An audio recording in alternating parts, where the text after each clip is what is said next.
కళ్ళు మూసుకోండి. ప్రభా, ఇంతవరకు అనేకమైన బాధక సాధకాలు సాక్ష్య రూపంలో మీరు చేసిన మేళ్ళు, చేయబోతున్న మేళ్ళు, మా ప్రతి పరిస్థితి మీ ముందు పెట్టాం నాయన. మా చిత్తం కాదు ప్రభా, మీ చిత్తం ఏమై ఉందో అది మా జీవితాల్లో సిద్ధింపు చేయండి. మీ చిత్తానికి మేము లోబడ్డానికి నేర్పించండి. బాధలు రావద్దని మేము ప్రార్థించాం, బాధను భరించే శక్తిని ఇమ్మని ప్రార్థన చేస్తూ ఉన్నాం. కష్టం రావద్దు అని మేము ప్రార్థించాం ఆయన. ఆ కష్టము మీ ద్వారా అనుమతించబడితే భరించుటకు శక్తిని ఇమ్మని ప్రాధాయపడుతూ ఉన్నాం. ప్రతి పరిస్థితిని అధిగమించడానికి సాయం చేయండి. ఏది ఏమైనానైనా మీరు మమ్మల్ని పరీక్షించడానికి పుటం వేయబడిన బంగారం వెండి వల్లే మాలో ఉన్న మస్టుని తీసివేయడానికి మాకు పరీక్ష పెడతారు నాయన. ప్రతి పరీక్షలో మేము పాస్ అవునట్లు సాయం చేయండి. మా భక్తి మాకు లాభసాధకం అవునట్లు సాయం చేయండి. మా భక్తి మమ్మల్ని పరలోకానికి చేర్చినట్లు సాయం చేయండి. యేసు నామములో ప్రార్థన అడిగి వేడుకుంటున్నాం తండ్రి, ఆమేన్. ప్రభునందు ప్రియులారా, సమయం చాలా విలువైంది. ఎంతవరకు అనేక సంగతులు మనం మరి విన్నాం. ఇప్పుడు మరి కొన్ని విషయాలు మనం మాట్లాడుకుందాం, నేర్చుకుందాం. తదుపరి మరలా 1-2 గ్రామాలు ఉన్నాయి. సాయంకాల వేళ సభ ఉంది. ముఖ్యంగా అన్నయ్య పాస్టర్ గారు గాబ్రియల్ గారిని బట్టి నేను ప్రభువుని స్తుతిస్తూ ఉన్నాను. పాస్టర్ గారు పడుకున్నారు. Okay, let them sleep. Okay, పడుకునే ఉండే. మనం ఈ ప్రాంతాలకు రావడానికి మొదటిగా దేవుని కృప, రెండవదిగా పాస్టర్ గారు ఎంతో బాధ్యత వహించి నిన్న ఆయన కాతూరులో ఉన్నారు, మీటింగ్లో రాత్రి వచ్చినట్టుగా ఉన్నారు. మరలా ఉదయం లేచి మనతో ట్రావెల్ చేశారు. వారి పరిచర్య నిమిత్తం దయచేసి ప్రార్థించమని మనవి చేస్తున్నాం. 2 విషయాలు మనం నేర్చుకొని త్వరగా ముగించుకుందాం. జన్మఫలము, కర్మఫలము. జన్మఫలము రాసుకునే వాళ్ళు రాసుకోండి దయచేసి. కర్మఫలము, ఈ 2 విషయాలు మనం ఆలోచన చేద్దాం. మొదటిది ఏంటంటే జన్మఫలము. కొంతమంది మీరు చాలా బాగా దీవించబడ్డారండి. వాడుక భాషలో మాట్లాడుతున్నానండి. ముందుగా మీరు చాలా బాగా దీవించబడ్డారండి అని అంటే వాళ్ళు అంటారు, ఇది పూర్వజన్మ సుకృతం అండి అని అంటారు. అంటే అర్థం ఏంటి అమ్మా? పూర్వజన్మలో నేను పుణ్యం చేశాను కాబట్టి దేవుడు ఈ జన్మలో నాకు ఈ సుకృతాన్ని, సుఖాన్ని, భోగాన్ని ఇచ్చాడు. అంటే పూర్వజన్మ ఫలం ఇప్పుడు నా ఈ భోగం అని వాళ్ళు చెబుతూ ఉంటారు అనమాట. అర్థమవుతుందా? మరి వాడేంటండి ఎప్పుడు అడుగుతుంటూ ఉంటాడు అని అంటే, వాడు పూర్వజన్మలో పాపిష్టమైన చేసి ఉంటాడు కాబట్టి ఈ జన్మలో వాడు ఎప్పుడు అడుగు తినేవాడు కానీ, బేకారోడు కానీ పుట్టాడు, అడుక్కునే వాళ్ళ కుటుంబంలోనే పుట్టాడు, అందుకని వాడి జీవితం అలాగే అయిపోయింది. ఇలాంటి మాటలు మనం అంటూ ఉంటాం. మొట్టమొదటిది, మనుషులు ఒక్కసారి పుట్టాల, మనుషులు ఒక్కసారే చావాలి. పూర్వజన్మ అనేది లేదు. మొట్టమొదటిగా ఇది మీరు చాలా క్లియర్ కట్గా తెలుసుకోవాలి. మనిషి ఒక్కసారి పుట్టాలి, ఒక్కసారే మరణించాలి. హెబ్రీయులకు రాసిన పత్రిక 9వ అధ్యాయం 27వ వచనాన్ని ఒకసారి చూడండి. హెబ్రీయులకు రాసిన పత్రిక 9వ అధ్యాయము 27వ వచనం. మనుషులు ఒక్కసారే మరి ఒక్కసారి మృతి పొందాలి అని అన్నప్పుడు ఎన్నిసార్లు పుట్టాలి? ఒకసారే పుట్టాలి. మరి పూర్వజన్మ ఏంటి? మళ్ళీ ఆ జన్మలో చేసిన ఆ పాప ఫలితం లేకపోతే ఆ నీతి ఫలితం మరొక జన్మలో అనుభవించడం ఏంటి? ఇదంతా ట్రాష్ అండి. ఏమండి? మనం కల్పించుకున్న మూఢ నమ్మకాలు తప్ప వాస్తవానికి మనం ఒక్కసారే పుట్టాలి, ఒక్కసారే మరణించాలి. ఇలాంటి ప్రశ్నే యోహాను సువార్త 9వ అధ్యాయంలో కొంతమంది శిష్యులకు కలిగింది. ఒకడు పుట్టింది మొదలుకొని గుడ్డోడట. ఎప్పటి నుంచి గుడ్డివాడు? అప్పుడు శిష్యులు అడుగుతున్నారు యేసు ప్రభుని, ప్రభువా వీడు ఎలా గుడ్డోడుగా పుట్టుకతోనే గుడ్డివాడుగా పుట్టడానికి గత జన్మలో వీళ్ళ అమ్మ బాబులు ఏమైనా చేశారా, లేకపోతే వీడు చేశాడా? చూసారా, ఇప్పుడు వీడు చేశాడా పాపం, లేకపోతే వీళ్ళ అమ్మ బాబులు చేశారంటే వీళ్ళ అమ్మ బాబులు చేసింది కూడా ఎవరికి వస్తుందట? బిడ్డకు వస్తుందా? చూసారా, ఇప్పుడు పాప ఫలితం ఎవరు చేస్తే వాళ్ళు అనుభవించాలి. నేను రాయి తీసుకొని నా పొన్ను రాళ్ళు కొట్టుకున్నానండి, మా ఆవిడికి బాధేస్తుందా? పళ్ళు నేను రాళ్ళు తీసుకొని నేను రాళ్ళు కొట్టుకుంటే నొప్పి ఎవరికి ఉంటుంది? ఇప్పుడు నేను చేసిన పాప ఫలితం ఎవరు అనుభవించాలి? నేను అనుభవించాలి, అంతే కదా. ఇప్పుడు దీన్ని వీళ్ళు ఎలా యాప్ చేస్తున్నారు చూడండి. ఈ వీడు గుడ్డోడై పుట్టడానికి గల కారణం వీడు చేశాడా, వీడి తల్లిదండ్రులు చేశారా? ఏమండి, ఇప్పుడు మనం ముందు మాట్లాడుకున్నట్టు, లేదంటే పూర్వ జన్మలు ఏమైనా, ఆ జన్మలు ఏమైనా పాపిష్టి పనులు చేశాడు అందుకు గుడ్డోడయ్యాడు? ఇప్పుడు తెలియాలి మనకి. యేసు ప్రభు ఏమన్నాడు చూడండి, అక్కడ డైరెక్ట్ స్పీచ్లు చెప్తున్నాడు. మరి బాబు, మీరు అనుకుంటున్నట్టుగా పూర్వ జన్మలు లేవు, ఏమి లేవురా. ఒకేసారి పుట్టాలి, ఒకేసారి మరణించాలి. అలాగని వీళ్ళ అమ్మ బాబులు పాపం చేయడం వల్ల వీడి గుడితనం రాలేదు, వీడు పాపం చేయడం వల్ల కూడా వీడి గుడితనం రాలేదు. బాగా నోటీస్ చేయాలి ఈ పాయింట్ మీరు. వీడు పాప ఫలితం గుడితనం కాదు, వీళ్ళ అమ్మ నాన్నల పాప ఫలితం గుడితనం కాదు, వీళ్ళిద్దరూ కలిసి పూర్వ జన్మలో చేసిన పాప ఫలితం ఎప్పటికీ గుడితనంగా రాలేదు. క్లియర్ అయిపోయింది ఇక్కడ. అంటే పూర్వజన్మలో చేసిన పాపాల వల్ల ఈ జన్మలో మనం గుడ్డోళ్ళమో, కుంటోళ్ళమో, మోగోళ్ళమో, నెత్తోళ్ళమో, చెవిటోళ్ళమో, దిక్కుమళ్ళమో, అడుగు తినేవాళ్ళమో, పేదల కంపులు పుట్టినోళ్ళమో, అది కాదు. మరి ఏంటి ప్రభు అంటే ఇక్కడ డైరెక్ట్ ఆన్సర్ చెప్తున్నాడు. ఎందుకు ఇలా పుట్టారంటే, అప్పుడు దేవుడు ఏమంటున్నాడు ప్రభు చూడండి, వీడైనను వచనం చెప్పమ్మా, 3వ వచనం 9వ అధ్యాయము యోహాను సువార్త 3వ వచనం. వీడైనను దీన్ని కన్నవారైనను పాపం చేయలేదు. ఆ పాప ఫలితం కాదు, వీడి పాప ఫలితం గుడితనం కాదు, వీళ్ళ అమ్మ బాబుల పాప ఫలితం వల్ల వచ్చిన గుడితనం కాదు, పూర్వజన్మలో చేసిన పాపాల వల్ల వచ్చిన గుడితనం కాదు. మరి ఎందుకు వచ్చిందంట? ఆ మాట దయచేసి అండర్లైన్ చేయండి. ఏమన్నా న్యూస్ పేపర్ లాగా బైబిల్ చదవద్దు, దయచేసి అండర్లైన్ చేయండి అంటున్నానంటే అందులో చాలా డెప్త్ మీనింగ్ ఉంటుంది. ఏమన్నాడు చూడండి, దేవుని క్రియలు దీని యందు ప్రత్యక్ష పరచబడుటకై వీడు గురుడివానిగా పుట్టెను, దేవుడు పుట్టించెను. అది కావాలి నాకు. ఏమన్నాడు? దేవుని క్రియలు మళ్ళీ చదువుదాం. వీని యందు ప్రత్యక్ష పరచబడుటకే వీడు గుడ్డివాడుగా పుట్టెను. దేవుని క్రియలు ప్రత్యక్ష పరచబడ్డానికి దేవుడు దీన్ని ఎలా పుట్టించాడు? పుట్టించింది ఎవరు? ఎలా పుట్టించాడు అంటే పుట్టుకతోనే. ఎందుకు పుట్టించాడు? వాళ్ళు పాపం చేయడం వల్ల, గత కాలంలో గత జన్మలో పాపం వల్ల, వాళ్ళ అమ్మ నాన్నల పాపం వల్ల, పుట్టిన అతని పాపం వల్ల కాదు. ఏంటంటే ఆన్సర్ చెప్తున్నాడు, దేవుని క్రియలు దీని యందు ప్రత్యక్షం అవ్వాలి. మీరు ఎప్పుడైనా ఈ పదం ఆలోచించారో? దేవుని క్రియలు వీడి ద్వారా ప్రత్యక్షం కావాలని దేవుడు గుడ్డోడు పుట్టించాడంట. అది నాకు వివరించండి కొంచెం. ఏమ్మా, దాన్ని ఎలాగ అర్థం చేసుకోవాలన్నమాట? సింపుల్ అండి, నేను చాలా సింపుల్ చెప్తానే. రెండు కళ్ళు మీరు చూడండి. కొంతమంది గుడ్డోళ్ళని చూసినప్పుడు ఈ తెల్ల గుడ్డు మనం సూట్తో పొడిచేస్తే లొట్టలు పడిపోయి ఉంటాయి. ఆ నల్ల గుడ్డు కూడా ఏ కలర్ అంటే అది బ్లూ కలర్ లో కొంచెమే ఉంటది. పాపం వాళ్ళు రెప్పలు అలా పడుతూ ఉంటారు, కానీ కన్ను అంతా కనపడదు. ఆ కళ్ళు లొట్టలైపోయినట్టు కనపడుతుంటాయి మనకి కదా, ఆరిపోయినట్టు చిన్నవి కనపడుతుంటాయి.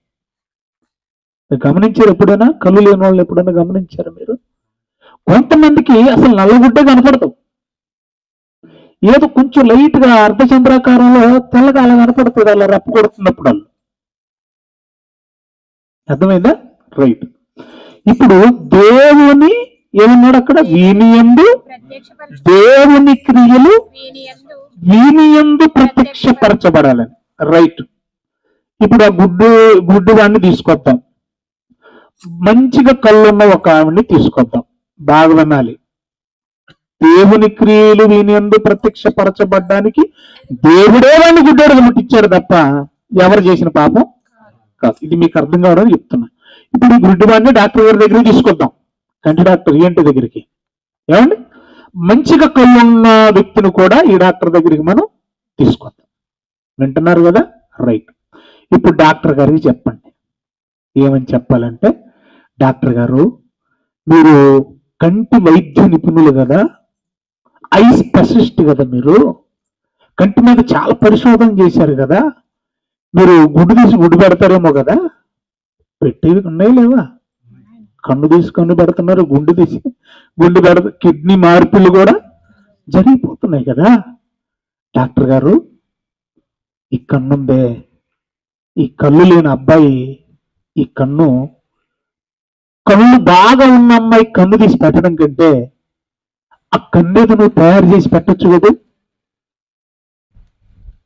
అర్థమైందా? అర్థం కాలేదు. కళ్ళు బాగున్న అమ్మాయిని తీసుకొచ్చాం, బాగోలేని అబ్బాయిని తీసుకొచ్చాం. ఈ బాగోలేని అబ్బాయికి ఏం చేయడానికి వీళ్ళిద్దరు తీసుకొచ్చారంటే, ఈవిడ నేత్రదానం చేస్తుంది, ఆ ఉన్న గుడ్డు పీకి లేనోడికి పెట్టాలి.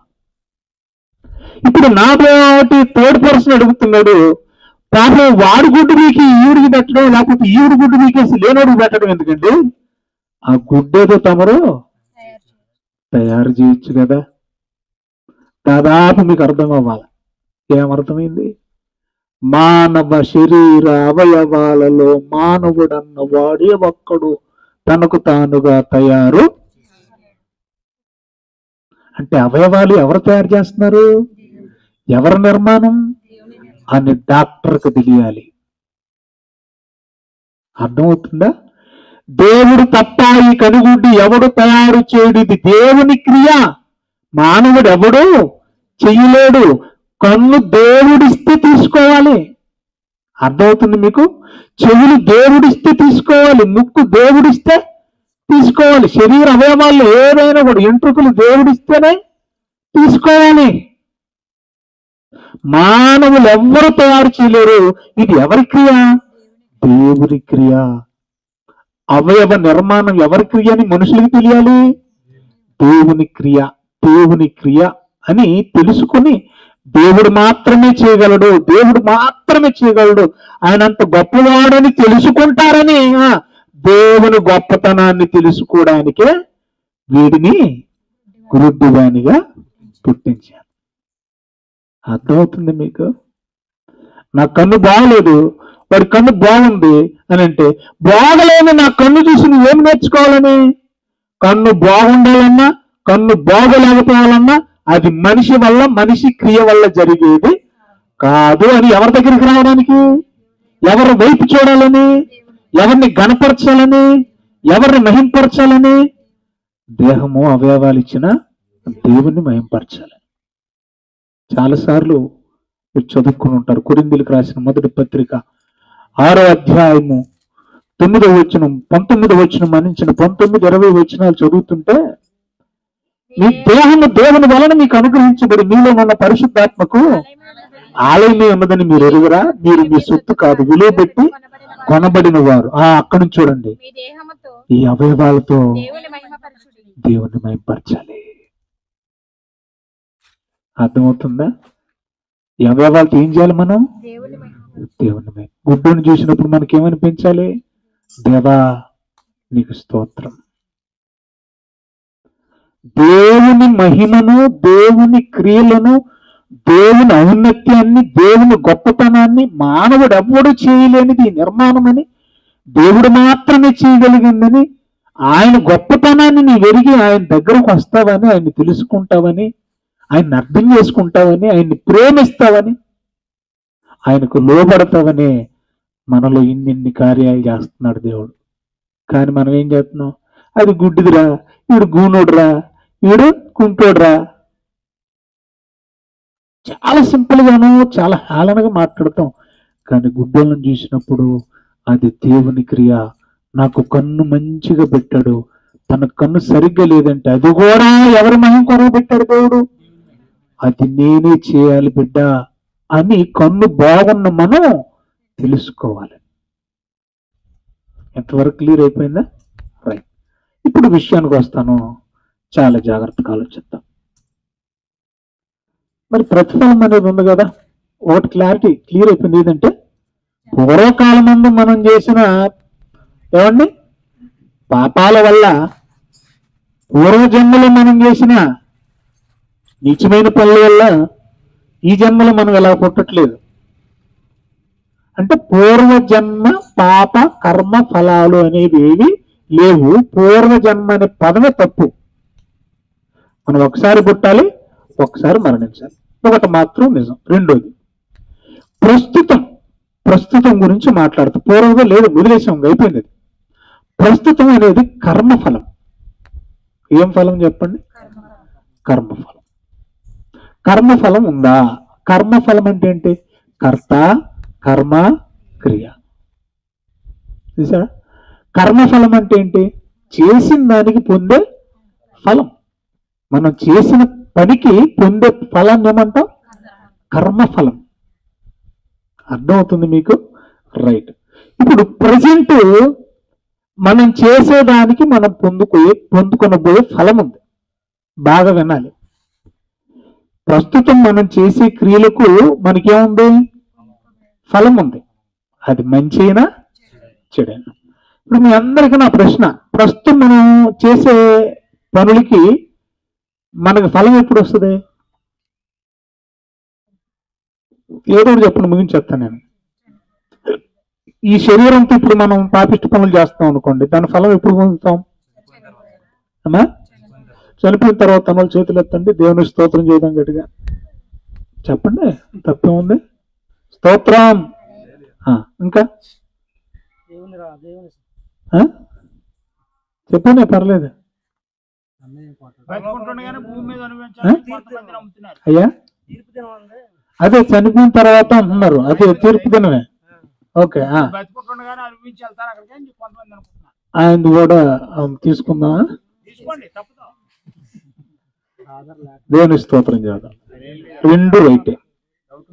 ఓకే, వినండి, రెండు నిజమే.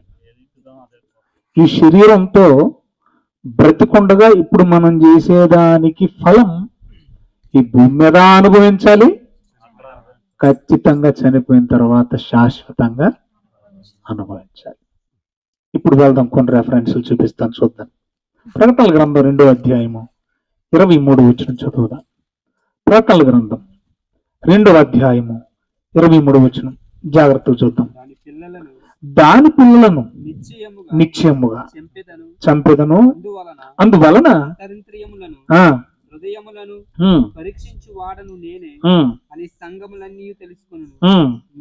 అక్కడి నుంచి చూడండి జాగ్రత్తగా. మీలో ప్రతివానికి వాని వాని క్రియల చొప్పున ప్రతిఫలం ఇచ్చెదను. బాగా వినాలి. ఇప్పుడు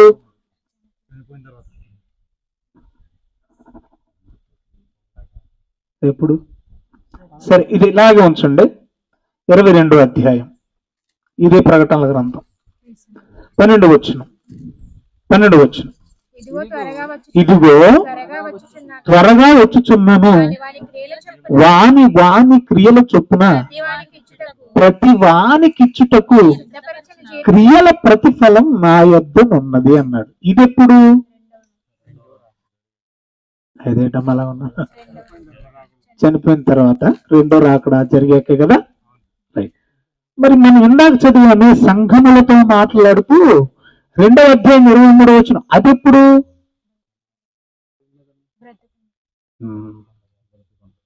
భూమి మీద బ్రతికుండగా.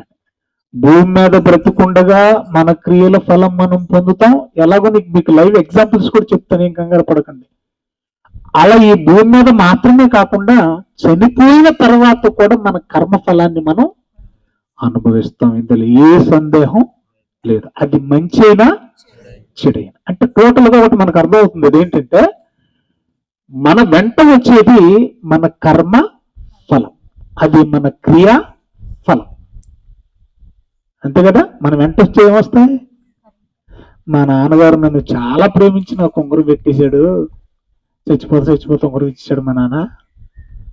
అయ్యి బాబోయ్, ఈ ఉంగరం జీవితాంతం ఉండాలనుకుంటాం. నువ్వేముండవు, ఉంగరం ఎక్కడ ఉంటుంది? అసలు ఉంగరం నీతో సమాధిలోకి రాయిస్తారా? మనం చచ్చిపోయాక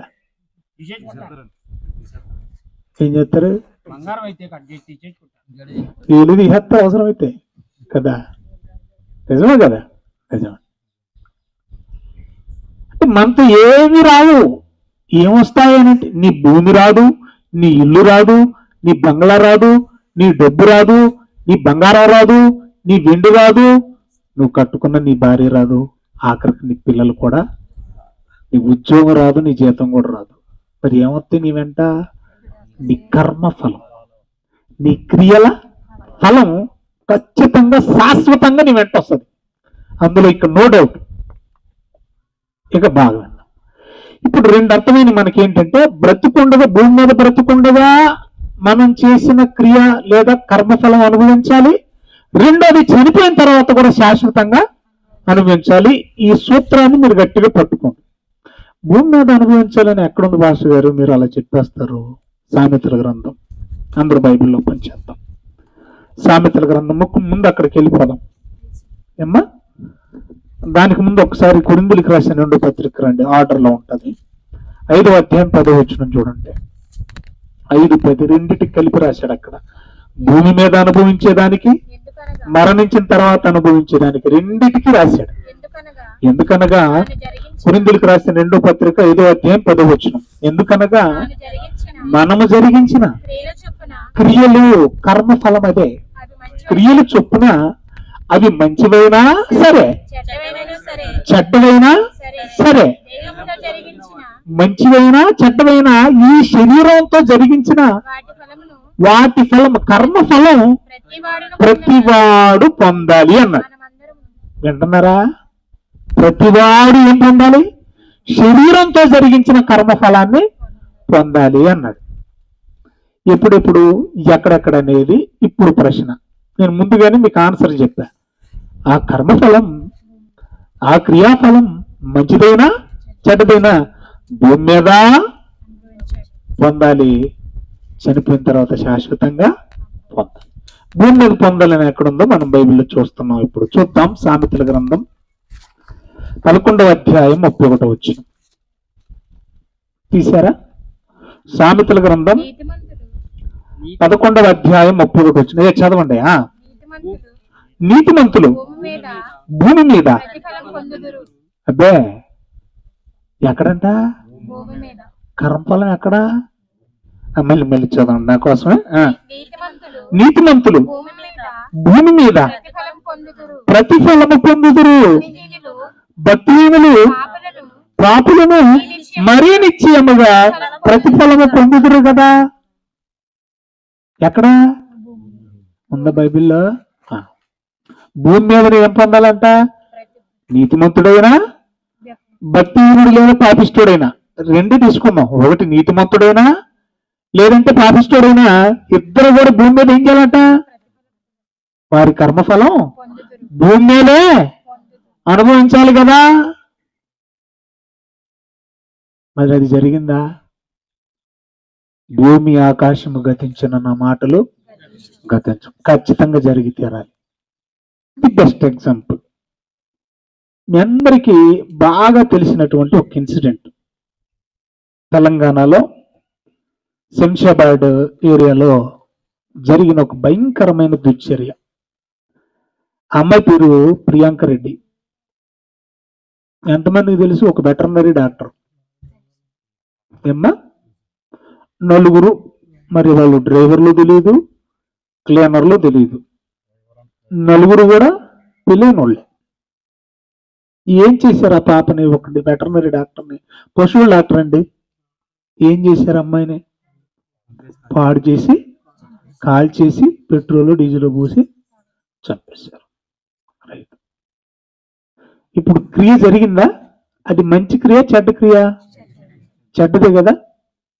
దాని ఫలం భూమి మీద అనుభవించారు లేదా?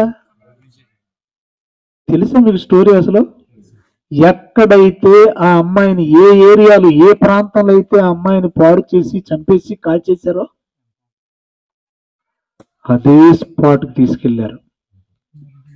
ఒకనాటి సిపి, కమిషనర్ ఆఫ్ పోలీస్, ఆయన పేరు, ఆయన ఇప్పటికీ ఉన్నాడు. తెలంగాణ రాష్ట్రంలో ఏపీఎస్ఆర్టీసీ లాగా టిఎస్ఆర్టీసీ ఉంటుంది. ఆర్టీసీకి ఆయన ఏదో ఒక అధికారిగా పెద్ద పెద్ద పదవి ఇచ్చారు ఆయన. ఆయన పేరే CP Sajjanar, commissioner of police. తీసుకెళ్ళిపోయారు, ఎన్కౌంటర్ చేసి చంపేశారు. ఏంటండి అని అంటే విచారణకు తీసుకెళ్తుంటే తప్పించుకుని పోబోయారు. మా మీద దాడి చేశారు, మమ్మల్ని మేము కాపాడుకోవడానికి మా ఆత్మరక్షణ కోసం ఏం చేసాం? కాల్పులు జరిపాం, అంతే. కాల్పులు చేసిపోయారు. క్రియాఫలం పొందారా లేదా భూమి మీద? ఢిల్లీలో అలాగే 4, 5, 6 ఒక పాపని, నిర్భయ అనే ఒక పాపని రాత్రంతా బస్సులోని తిప్పేశారు. బస్సులో రాత్రంతా తిప్పేసి రాత్రంతా పాడు చేసి రాడ్లతో మర్మాంగాల్లో పొట్టలు అక్కడ ఇక్కడ పొడిచేసి చిత్రవధ చేసి రోడ్డు మీద కెరేసి వెళ్ళిపోయారు శవాన్ని. క్రియ చేశారు, తప్పు చేశారా లేదా? చేశారు. ఇప్పుడు క్రియాఫలం పొందాలా లేదా? పొందారా? ఒకడికి తప్ప మొన్ననే అందరికి ఏం చేశారు? క్రియాఫలం పొందారా? ఆ ఒక్కను కూడా వేసేవాళ్ళు. ఎందుకో తెలుసా? వాడికి ఇంకా మైనారిటీ తీరితే ఇప్పుడు క్రియాఫలాలు జరుగుతున్నాయా? ఎక్కడ జరుగుతున్నాయి? ఎక్కడ జరుగుతున్నాయి? నీకు నోటీసులు వస్తాయని కుదురు కూర్చో వెనకాల.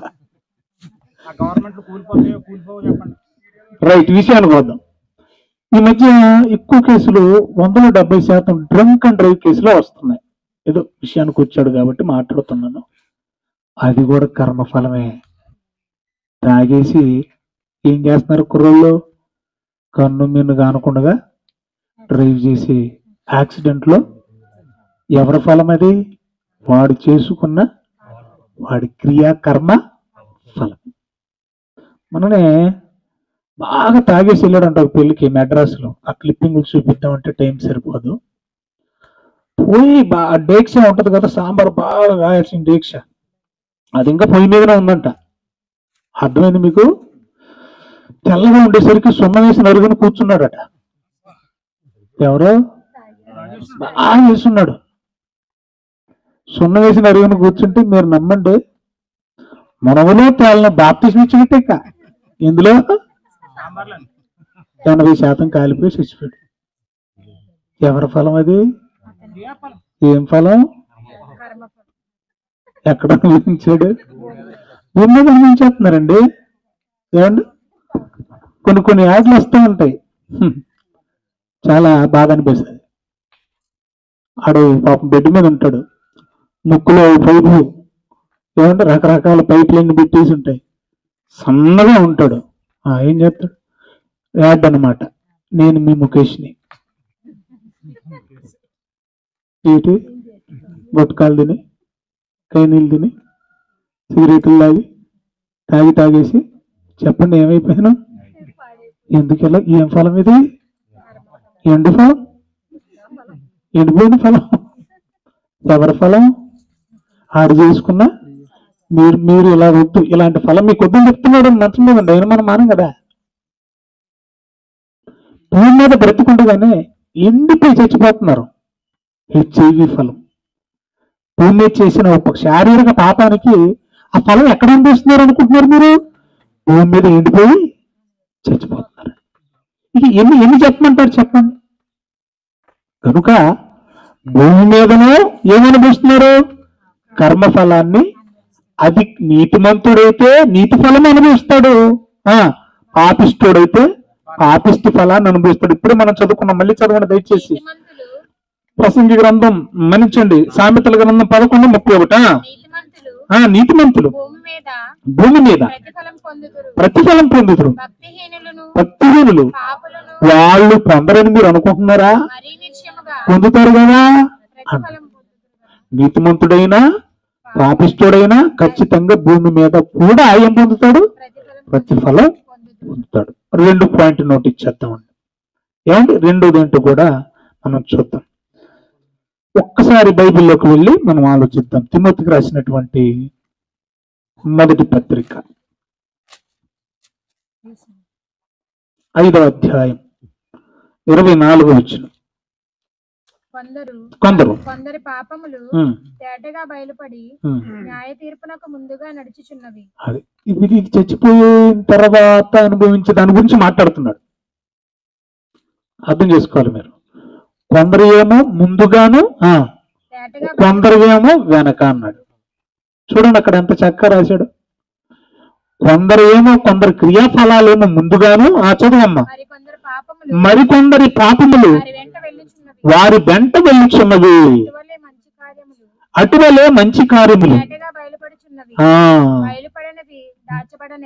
దాచబడినారు. ఖచ్చితంగా మనం చేసిన క్రియకు, కర్మకు, పనికి ప్రతిఫలం మనం అనుభవించాలి. భూమి మీద తప్పించుకోలేము, భూలోకాన్ని విడిచిన తర్వాత కూడా తప్పించుకోలేము. ఈ శరీరంతో చేసిన క్రియాఫలం ఖచ్చితంగా మనం అనుభవించక తప్పదు. చూడండి, ఇది ముఖ్యంగా పాపిష్టుల గురించి మాట్లాడిన మాట. అది తిమోతికి రాసిన పత్రిక 5:24లో పాపిష్టులు, పాపుల గురించి రాసిన మాట. అది ఏమని? కొందరి పాపాలు చాటగా బయలుపడి ముందుగానో వెనక్గానో, ఎలాగైతేనేమి ముందైతేనేమి వెనకాలైతేనేమి నడుచుచున్నవి, మరి కొందరి పాపములు వారి వెంట వెళ్ళుచున్నవి. చాలమ్మా. పాపిష్టుల పాప ఫలితం వారి వెంట వెళుతూ ఉంది. మరి నీతిమంతుల సంగతి ఏంటి? ప్రకటనల గ్రంథం 14వ అధ్యాయం 13వ వచనం.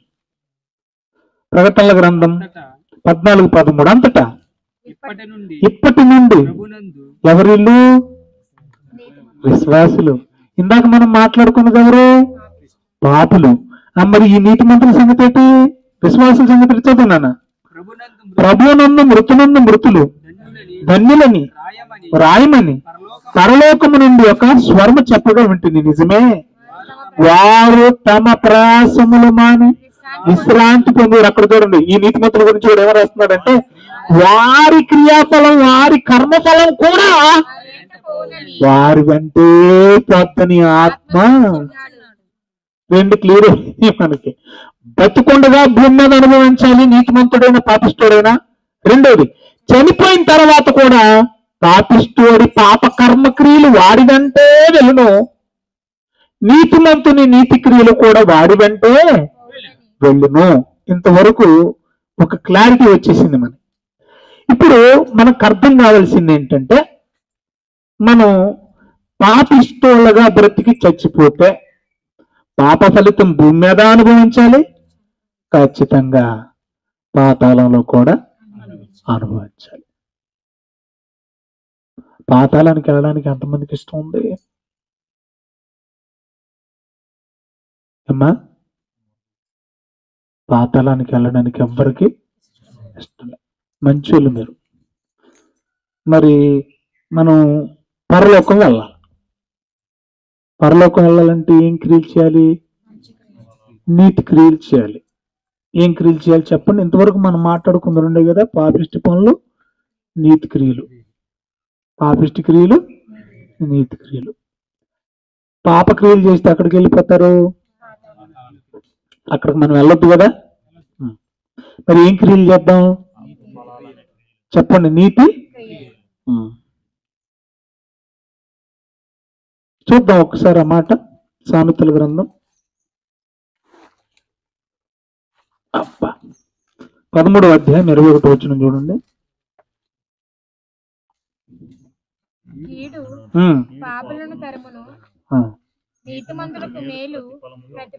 చాలు. ఇప్పుడు దాన్ని నేను మీ భాషలో చెప్తాను చూడండి.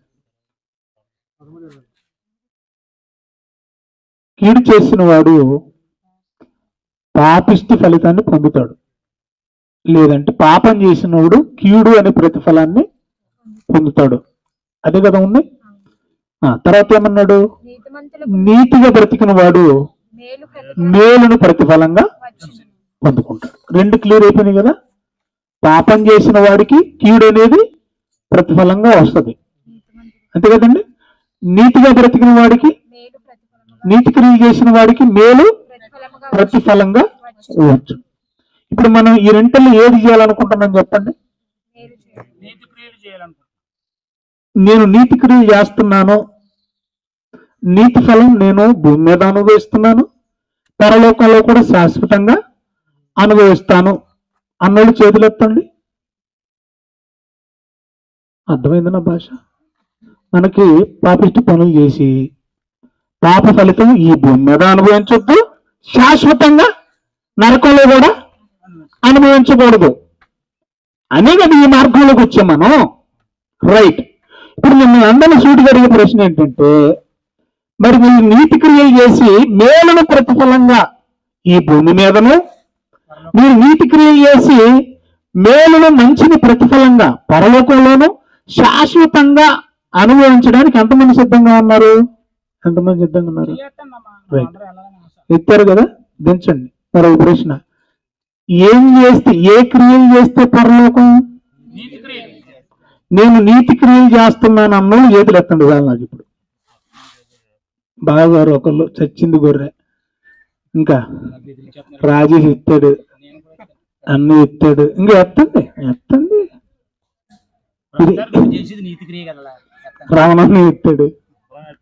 అదేంటి మీరు వెళ్ళరా, పరలోకానికి వెళ్ళరా? ఎత్తారా? అసలు మీరు నీతిమంతులేనండి? మొదటి ప్రశ్న చెప్పండి, నాకు ఒకటి బంధం చెప్పండి. మీరు నీతిమంతులా? మీరు నీతిమంతులా? దేన్ని బట్టి? నాకు బైబిల్లో రెఫరెన్స్ చూపించు. రెఫరెన్స్ చూపి. వదలగొట్టేయడం కాదు, నా వెనకాలకు వచ్చింది. మీరు నీతిమంతులు ఎలాగయ్యారు? మామూలుగా చెప్పండి, జనరల్ గా చెప్పండి. అసలు అలా కదండి. మీరు దేవుని నమ్మారా? మీరు దేవుని నమ్మారా? ఒకసారి మీరు బైబిల్ ఓపెన్ చేయండి. అబ్రహాం నీతిమంతుడయ్యాడా? మీరు అరిసేకండి, వెనకాలండి. అబ్రహాం లాంటి నీతి మీకుందా? అది ఇటు మరి అక్కడ ఇక్కడికి వచ్చేసరికి ఉందా? అసలు నీతిమంతులు అంటే ఎలాగా? దేన్ని బట్టి నీతిమంతులం? ఎలాగ నీతిమంతులమయ్యాం? ఇప్పుడు బైబిల్లో చూడండి అమ్మా. కర్మఫలం 15వ అధ్యాయం ఆదికాండం తీసారా?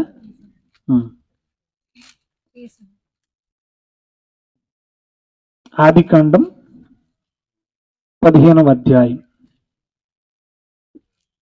6వ వచనం. అతడు ఎవరతడు? యెహోవాను నమ్మెను, ఆయన అది అతనికి నీతిగా ఎంచెను. ఒకసారి ఆగండి. అబ్రహాం ఏం చేశాడంట? దేవుణ్ణి నమ్మెను, అది అతనికి. మీరు దేవుణ్ణి నమ్మారా? మళ్ళీ బాగా ఆలోచించి చెప్పండి. మీరు దేవుణ్ణి నమ్మారా? ఆగుదాం. యాకోబు పత్రిక 2వ అధ్యాయం 19వ వచనం. యాకోబు పత్రిక 2వ అధ్యాయము 19వ వచనం. దేవుడు ఒక్కడే అని మీరు నమ్ముతున్నారు. మంచిది మంచిదే, అలా నమ్మడం మంచిదే. దయ్యాలు కూడా నమ్ముతున్నాయి. వద్దులే ఆడదాకా.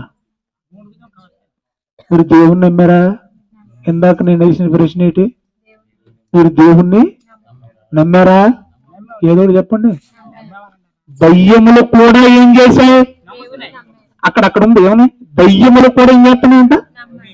దేవుణ్ణి నమ్ముతున్నాయి. ఇప్పుడు మరి అవి కూడా నీతిమంతులేనా?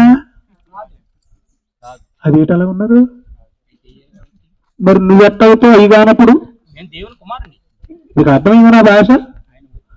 నువ్వు నమ్మితే నీతిమంతుడు అయితే దెయ్యం నమ్మితే నీతిమంతుడు కాదా? అక్కడ ఏం రాసింది చాలా క్లియర్ గా ఉంది. ఇంకా మనకంటే ఎక్కువ క్వాలిఫికేషన్ ఉన్న దానికి ఏంటో తెలుసా? అవి భయపడుతున్నాయి దేవునికి. దెయ్యాలు నమ్మి దేవుణ్ణి నమ్మి ఏం చేస్తున్నాయంట? దేవునికి భయపడుతున్నాయి. మనం దేవుడు భయపడుతున్నావా? అసలు దేవుడు భయం ఉందా మనకు? అసలు బొత్తిగా లేదు కదా. మరి ఏం చేద్దాం? మరి దెయ్యములను కూడా ఏమన్నా లెక్కనైతే మనకంటే ఇంకా ఒక ఎక్స్ట్రా క్వాలిఫికేషన్ ఉంది కాబట్టి వాటికి కూడా నీతిమంతులని ఇవ్వాలి కదా. అయినా నాకు దేవుడికి అడుగుతానండి, మీరు నీతిమంతులు అయితే దేవుడికి లాభం ఏంటండి? మీరు నీతిమంతులు కాకపోతే ఆయనకి లాభం ఏంటి అసలు?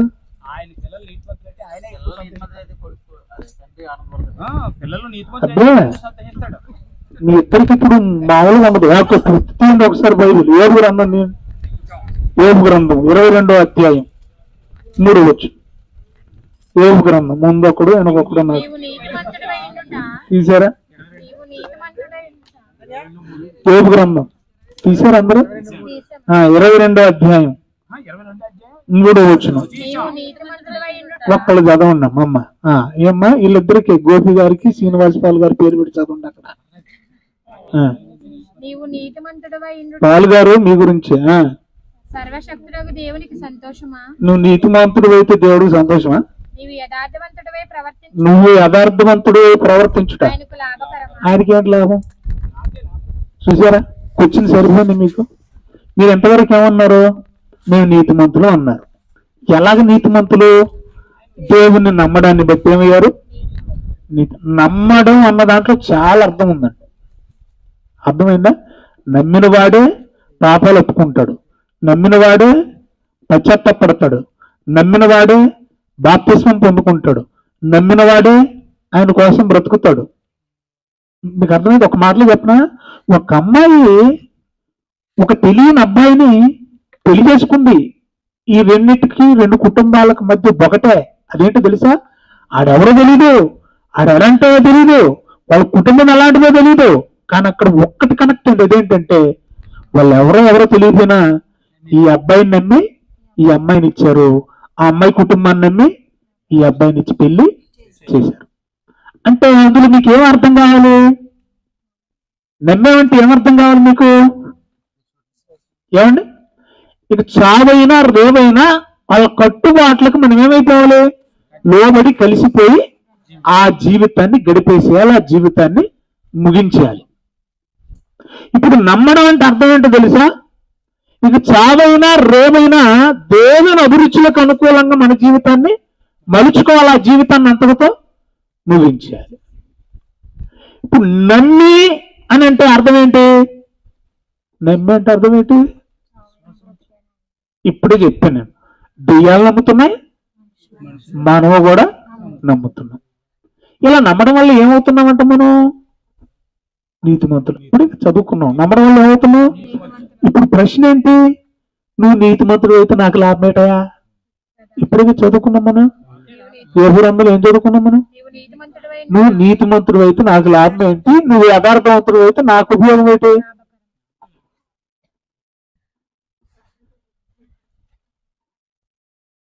ఏంటి ఏంటి మీకు అర్థం కాల? ఇప్పుడు చెప్తాను. ఇక మా ఆయన చాలా మంచోడండి, పెళ్ళిపోయింది, భార్య సాక్ష్యం ఇస్తుంది. మా ఆయన చాలా మంచోడు, సిగరెట్ తాగడు, చెప్పండి, మందు తాగడు, సినిమాలకి వెళ్ళడు, షికార్లకి వెళ్ళడు, పనికి వెళ్ళడు, రూపాయి తీసుకురాడు. మంచోడా కాదా?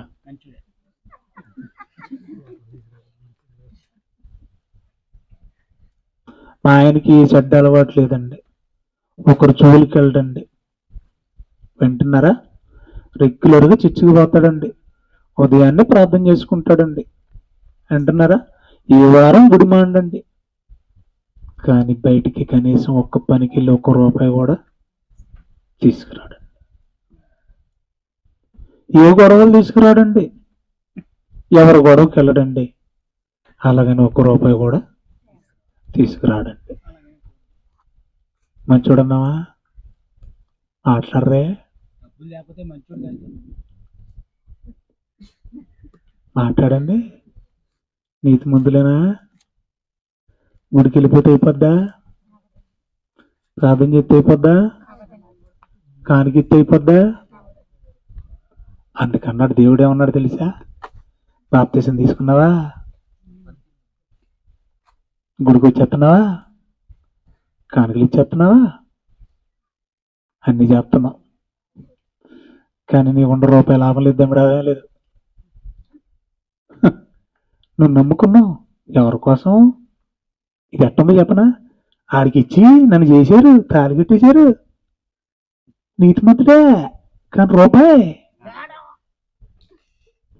మంచోడా కానీ అస్సలు బయటికి వెళ్ళి పని.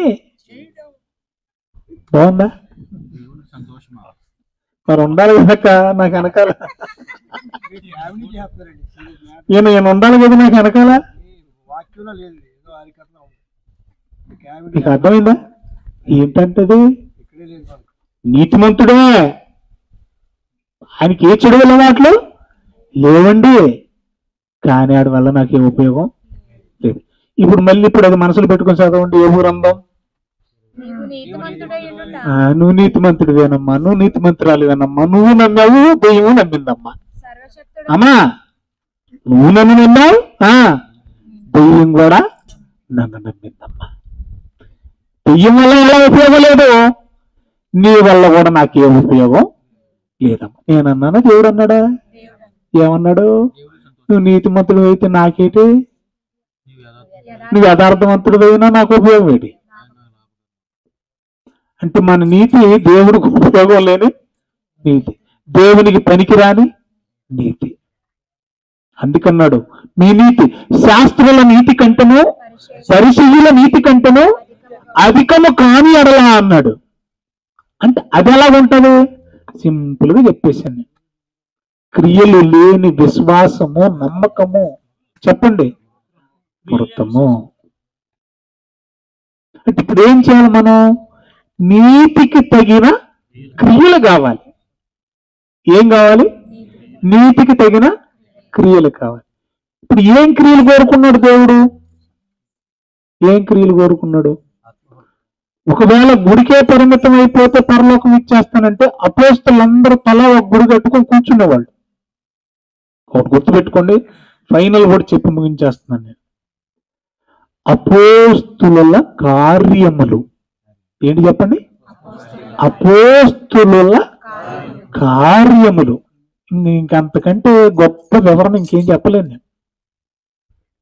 నీతిమంతులంటే వాళ్ళు ఎలాగయ్యారు? కార్యములు. ఎవరి కోసం చేశారు? వాళ్ళ కోసం ఏమైనా చేశారా? వాళ్ళ భార్య బిడ్డల కోసం ఏమైనా చేసుకున్నారా? ఏమండి స్థలాల పొలాలు ఏమైనా సంపాదించుకోవడం కోసం చేశారా? గుళ్ళు గోపురాలు కట్టుకొని మఠం వేసుకొని అక్కడే కూర్చున్నారా? ఏం చేశారు వాళ్ళు? పల్లెల్లోనూ పట్టణాలలోనూ ఏమండి సర్వలోకానికి వెళ్ళి ఏం చేశారు? భూమి మీద దేవునికి ఇష్టమైన పని ఏదైనా ఉందంటే ఒకే ఒక్కటి, అదేంటంటే సువార్తను ప్రకటించాలి, ఆత్మను రక్షించాలి. ఇది చేస్తేనే మన క్రియాఫలాన్ని మనం పొందుకుంటాం. నేను అందుకని ఆ పాట రాసినప్పుడు రాయనైతే రాసి ట్యూన్ చేశాను, కానీ మరి ఆ పాట చేయాలంటే కనీసం ఒక 30-40 వేలు అయిపోతాయి. ఒక పాట మ్యూజిక్ కంపోజ్ చేయడానికి ఎంత అవుతుందో తెలిసి ఇప్పుడున్న పరిస్థితులను బట్టి 20 నుండి 40 వేల మధ్యలో అవుతుంది. అంత కంపోజిషన్ మనకు లేదు కాబట్టి ఆ డప్పు కొట్టుకుంటా పాడుకుంటున్నాం ప్రస్తుతానికి. ఫస్ట్ టైమే పాడాడు, తమ్ముడితోనే పాడిస్తాను ఒరిజినల్గా కూడా. ఆ పాట కోసం ప్రార్థించండి. సువార్తే నా ప్రాణం, అది లేనిదే నా శ్వాస ఆగిపోవాలి. అది లేదంటే అది ఎప్పుడు జరుగుద్దంటే, సువార్త లేదనే మాట అది ఒకవేళ వింటే నా చెవులారా నా మనసారా నేను వినాలంటే అది ఖచ్చితంగా నా శ్వాస ఆగిపోయినప్పుడే అది జరుగుద్ది. అర్థమైంది? మళ్ళీ చెప్పనా? సువార్త నా ప్రాణం. ప్రాణం అంటే శ్వాస, జీవం. నేను ఆగిపోయానంటే సువార్త ఆగిపోయినట్టే, సువార్త ఆగిందంటే నా ప్రాణం పోయినట్టే. మీకు అర్థమైందా? అది దేవునికి చాలా ఇష్టమైన క్రియ. ఈ క్రియాఫలం మనం పొందుకోవాలి.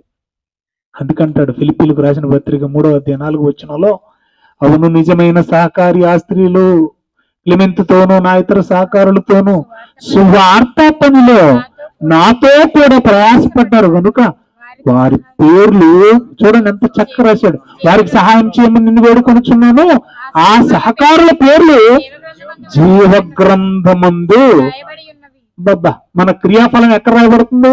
జీవగ్రంథం. అది మ్యాటర్. ఎవని పేరైతే జీవ గ్రంథంలో రాయబడుద్దో అతడే పరలోకానికి అర్హుడు. రాయబడకపోతే ప్రకటనల గ్రంథం 19వ అధ్యాయం ప్రార్థన చేసుకుందాం. ప్రకటనల గ్రంథం 20వ అధ్యాయం అమ్మ మన్నించండి, 14-15 వచనాలు. మరణమును మృతుల లోకమును అగ్నిగుండములో పడవేయబడును. ఈ అగ్నిగుండము 2వ మరణం. 15వ వచనం. ఎవని పేరైనను జీవ గ్రంథమందు వ్రాయబడినట్టు కనబడని ఎడల వాడు అగ్నిగుండములో. అంటే ఇప్పుడు అర్జెంటుగా మనం ఏం చేయాలి? మన పేరు ఏం చేయాలి? జీవ గ్రంథంలో నమోదు చేసుకోవాలంటే ఏం చేయాలి? రెండు చేయాలి. రెండు చేయాలి. సువార్త చెప్పనన్నా చెప్పాలి, లేదా సువార్త చేసేవారికి సహకారులుగానన్నా ఉండాలి. అదే కదా చూపించాను నేను మీకు. ఎక్కడ చూపించాను? రైట్, అర్థమైందా? ఇప్పుడు నీతి క్రియ అని దేన్నన్నాం? నీతి క్రియలు అని దేన్నన్నాం మనం? ఏమండి? ఆత్మలను సంపాదించే పని, ఆత్మల కోసం ప్రయాసపడే పని. తాళి కట్టాడండి, ఏ తప్పు చేయడండి, ఏ బూతులాడండి, సినిమాకి వెళ్ళండి, షికార్లకి వెళ్ళండి, మంచోడండి. కానీ బయటికి వెళ్ళి ₹1 ఒక్క దమ్మిడి ఆదాయం ఉండదండి ఎడుగుండా. అలాంటి బతుకు మనకొద్దు. మీకు అర్థమైంది ఎగ్జాంపుల్ బాగా. గుడికి వెళ్ళొద్దండి, తాళి కట్టాడు ఆయన మనకి. యేసుబాబు ఏం కట్టాడు? బాప్తిస్మం ద్వారా తాళి కట్టాడు. ఇప్పుడు ఆయన మనకు చెప్తాడు, మా భార్య చాలా మంచిదండి, చాలా సంఘం ఏంటి ఆయనకి? భార్య. నా భార్య చాలా మంచిదండి, నేను తాళి కట్టిన భార్య అస్సలు గడపలేదు, బయటికి రాదండి కదా. ఏ పరాయి పురుషుడు ఇంకా చూడదండి, పళ్ళెత్తి మాట్లాడదండి. చూసారా? అన్ని చెప్పేసి నాకు మాత్రం ఏ ఆలకు బాగుండి పెట్టదండి. ఏం చేయాలి మరి? నా ఆకలి తీర్చదండి. బాగుందా? ఏంటండి ఆయన ఆకలి? తండ్రి పనుల మీద నేను ఉండాలని అన్నాడా? ఎవరితో అన్నాడు? శారీరక అమ్మ బాబులు తినేసాడు. మరియమ్మతో యూసుఫ్తో ఏమన్నాడు? 12 ఏళ్ల వయసులోనే ఏమన్నాడు తెలుసా? నేను నా తండ్రి పనుల మీద ఉండాలని. ఆ తర్వాత ఏమన్నాడు? మళ్ళీ సమరయ స్త్రీ సందర్భంలో శిష్యులు అడిగారంట, ప్రభువా మరి నీకు ఏమన్నా క్యారేజ్ తెచ్చామో, మేము వెళ్ళిపోతున్నాం, మిట్ట మధ్యాహ్నం అయిపోయింది కదా అంటే బావి దగ్గర కూర్చొని ఉన్నాడండి. వచ్చారు, వాళ్ళు తినేసి అడుగుతున్నారు, ఏమైనా తిన్నారా మీరంటే ఎందుకు తినలేదు. ఏం తిన్నావయ్యా? ఏం తిన్నాడండి? నాకు ఒక ఆహారం ఉందన్నాడండి. ఏమండి? 4వ అధ్యాయము ప్రార్థన చేసుకుందాం చూడండి. యోహాను సువార్త 4వ అధ్యాయం చూడండి. అమ్మా, భర్త ఆకలి తెచ్చకుండా, నా భార్య చాలా మంచిదండి, అస్సలు గ్యాస్ పొయ్యి దగ్గరికి వెళ్ళండి, బియ్యం గుడికి అసలు పెట్టదండి, నేను వచ్చేసరికి నాకు ఎండ కడుతుందండి, పట్లని మాత్రం శుభ్రంగా నీటి గుర్తుకెళ్తుందండి, భూ పెట్టదండి, నా ఆకలి తీర్చదండి. ఏం బాగుందండి? తీసారా? చదవండి, వచ్చి నేను చెప్పమ్మా 32 చదవండి. భుజించుటకు మీకు తెలియని ఆహారం నాకున్నది అని వారితో చెప్పగా, శిష్యులు ఆయన భుజించుటకు ఎవడైనా ఏమైనా తెచ్చినేమో అని అనుకుని చెప్పుకుని యేసు వారిని చూసి నన్ను పంపిన వాని చిత్తము నెరవేర్చుటయు ఆయన పని తుద ముట్టించుటయు నాకు ఆహారం అన్నాడు. ఏం చేస్తే ఆహారం? ఏం చేస్తే ఆకలి తీరుద్దంటే అక్కడ ఒక పదాన్ని పెట్టేసుకోండి, పని పని పని పని పని. అర్థమైందా? పని చేయకుండా కబుర్లు చెప్తే మా ఆవిడ చాలా మంచిదండి, చాలా కబుర్లు చెబుద్దండి, కానీ ఏ పని అలాగుంటది. జాగ్రత్త. క్రియలు కావాలి. దేవునికి చాలా ఇష్టమైన క్రియ. అసలు యేసు ప్రభు అంతటి వాడు ఈ లోకానికి వచ్చింది ఎందుకో తెలుసా? దేనికోసం? నశించిన దానిని. అది మ్యాటరు. మార్కు సువార్త 1:38 అదే రాయబడింది. ఏమన్నా తెలుసా? శిష్యులారా ఇతర సమీప గ్రామాలకు కూడా వెళదాం రండి. ఎందుకు? సువార్త ప్రకటించాలి. ఇందు నిమిత్తమే కదా నేను పరలోకం నుండి బయలుదేరి వచ్చితిని. మరి ఏం చేద్దాం? మనం ఏం చేద్దాం? ఒక నెల ఎత్తి ఒక నెల రాం.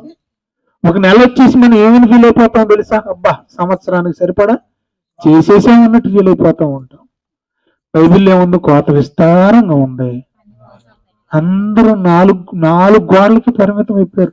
సువార్త ఎవరో పట్టట్లేదు ప్రియులారా. ఇప్పుడు ఈ పరిస్థితుల్లో కోసేస్తున్నారు పాస్టర్లు.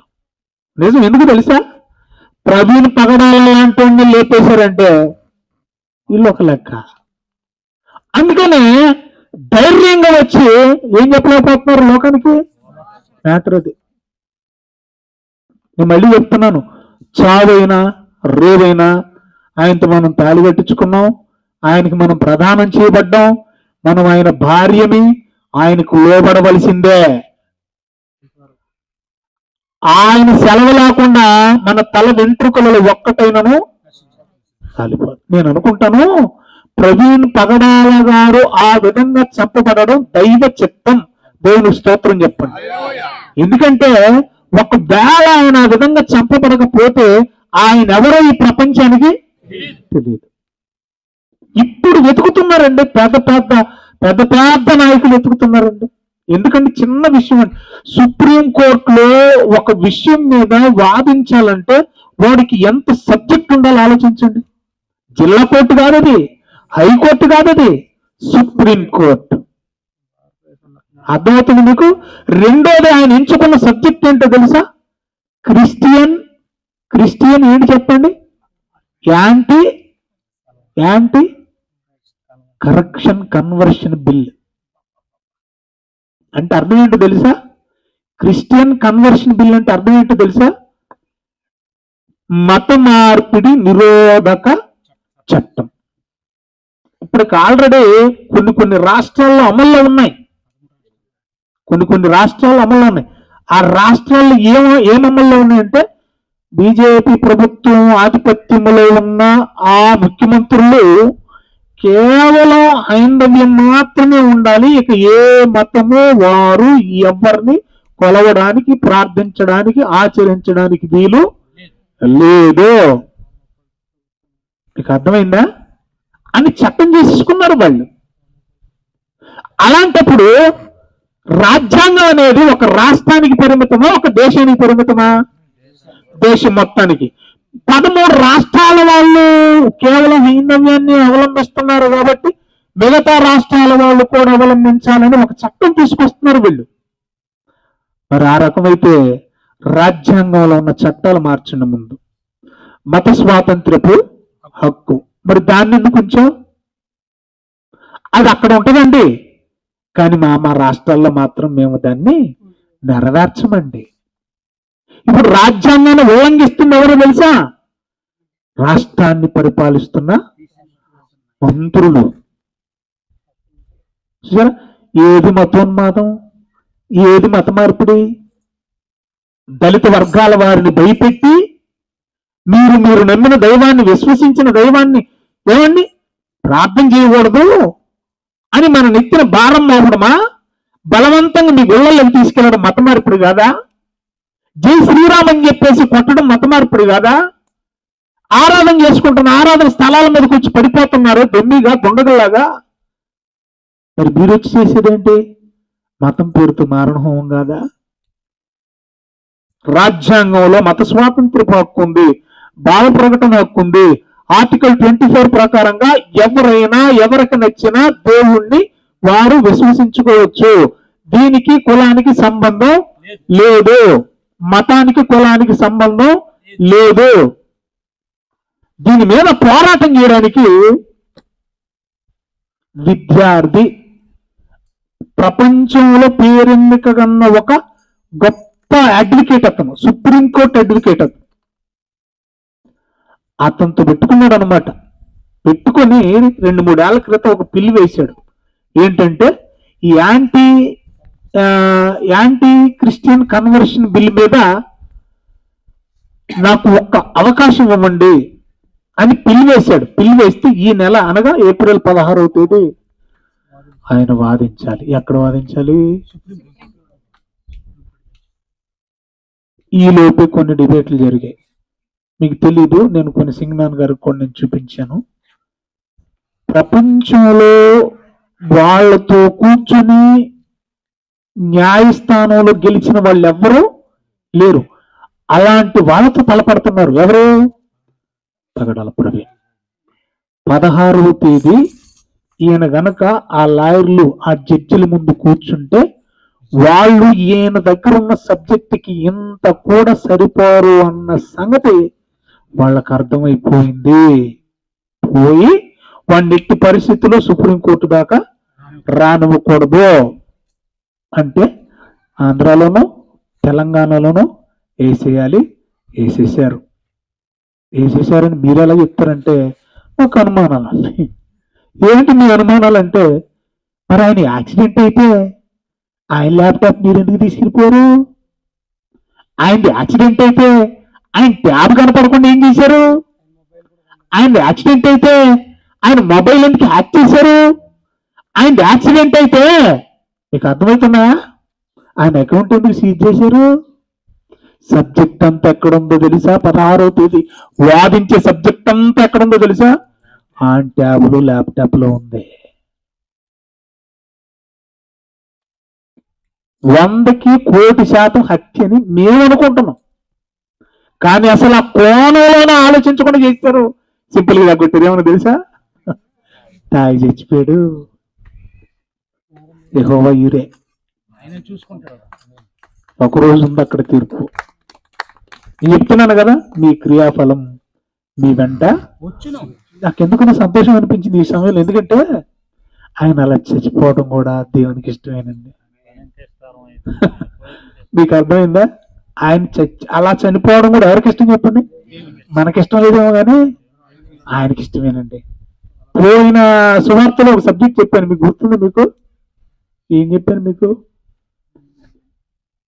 చెప్పాను మధ్యాహ్నం పోయిన సువార్తలో? భక్తిహీనులకు దేవుడు ఏం చేస్తున్నాడు? భక్తిహీనులు కాపాడుతున్నాడు దేవుడు. భక్తులు ఏం చేస్తున్నాడు? అయిపోతున్నాడు. అంటే భక్తులు చనిపోవడం ఎవరికి ఇష్టం? భక్తిహీనులు చనిపోవడం దేవునికి ఇష్టం. అర్థమైంది మీకు? ఎందుకని సింపుల్ గా చెప్పేసాను నేను. మీకు ఏం చెప్పాను నేను? భక్తుడు చనిపోతే ఎక్కడికి వెళ్ళిపోతాడు? అంతే. భక్తిహీనుడు చనిపోతే, అందుకని భక్తిహీనుడిగా ఉండి చావడం, పాపిగా ఉండి చావడం దేవునికి ఇష్టం లేదు. ఇప్పుడు పగడాల ప్రవీణ్ గారు చనిపోవడం దేవునికి ఇష్టమే కదా? సంతోషం అండి. ఆయన భక్తులండి బాబు, హ్యాపీగా విశ్రాంతిలో ఉన్నాడు ఆయన. అర్థమైందా? కొంచెం సేపు భరించుంటాడు ఆ బాధ, కానీ ఎక్కడికి వెళ్ళిపోయాడు? విశ్రాంతిలోకి వెళ్ళిపోయాడు. దేవుని చిత్తమైతే మనం ఇప్పుడు మాట్లాడుకున్న ఈ వాక్య సందర్భాన్ని బట్టి వారి క్రియాఫలం కూడా ఖచ్చితంగా భూమి మీద వారు అనుభవించి తీరాలి. మరణించిన తర్వాత కూడా చెప్పాలి, శాశ్వతంగా ఆ కర్మఫలం అనుభవించి తీరాలి. మనం మాత్రం నీతిమంతులమైతే దేవుడు కోరుకున్న నీతి క్రియలు చేయాలి. ఆ క్రియాఫలం మన వెంట శాశ్వతంగా వస్తుంది. శాశ్వతంగా రావటం కాదు, ఈ లోకంలో కూడా అది నిన్ను కాపాడుతుంది. దేవుడి మాటలు మన వినికిల్లో ఫలింపు చేయను గాక. చిన్న ప్రార్థన చేసుకుందాం.